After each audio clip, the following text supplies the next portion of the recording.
சதையும் தளர்ந்து தேகம் ஒடுங்கி நாமது குழறி கண்கள் மங்கி என்ன செய்வாய் துணையார் வருவார் காலக்ஷேபோ நகர்த்தவ்யः க்ஷீணமாயு க்ஷணே க்ஷணே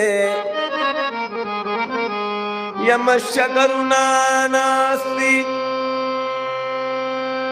யமஸ்ய கருணா நாஸ்தி கர்த்தவ்யம் ஹரிகீர்த்தனம் யமன் வந்தால் பொல்லாதவன் விடமாட்டான்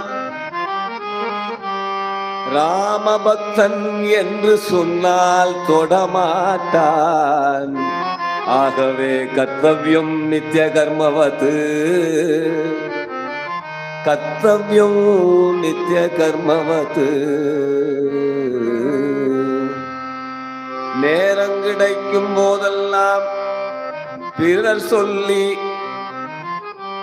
நாமா சொல்வது ஆகாது ஆகவே நாமா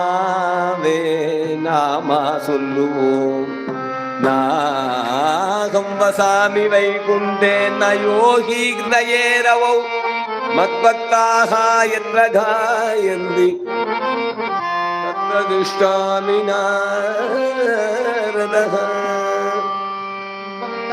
சங்கம்ய சான்யோன்யம் தீபம் மத்ய நிதாய ச ஜோதிர்மயம் மாத்யாயல் தா கீர்த்தயல் ச மத்குணான் பிரதக்ஷிணம் பிரகுர்வந்தः பிரதக்ஷிணம் ஜம் பலம் லபல்தே नात्र संदेहः विनतानन्दवर्धना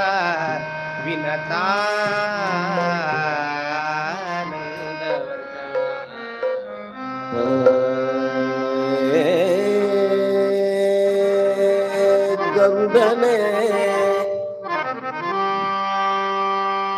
எங்கெல்லாம் என் பக்தர்கள் தீபரூபமாய் என்னை வைத்து நான் பெரியவன் நீ சிறியவன் என்று எண்ணாமல்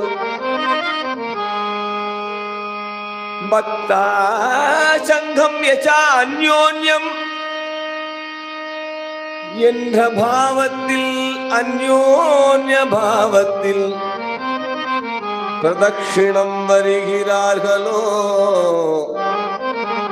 அங்கே நீ ஒரு பிரதக்ஷிணம் செய்தால் போரும் இந்த பாரத பூமியில் உள்ள அனைத்து புண்ணிய நதிகளையும் புண்ணிய தீர்த்தங்களையும் புண்ணிய ஆலயங்களையும் பிரதக்ஷிணம் பண்ணின பலன் உண்டு.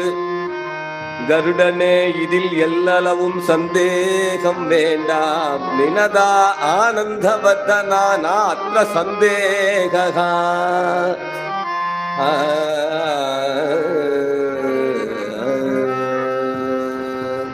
திவ்யநாமத்துல என்ன ஒரு வசதி அப்படின்ட்டு கருடர் கேட்குறாராம் சுவாமிகிட்ட.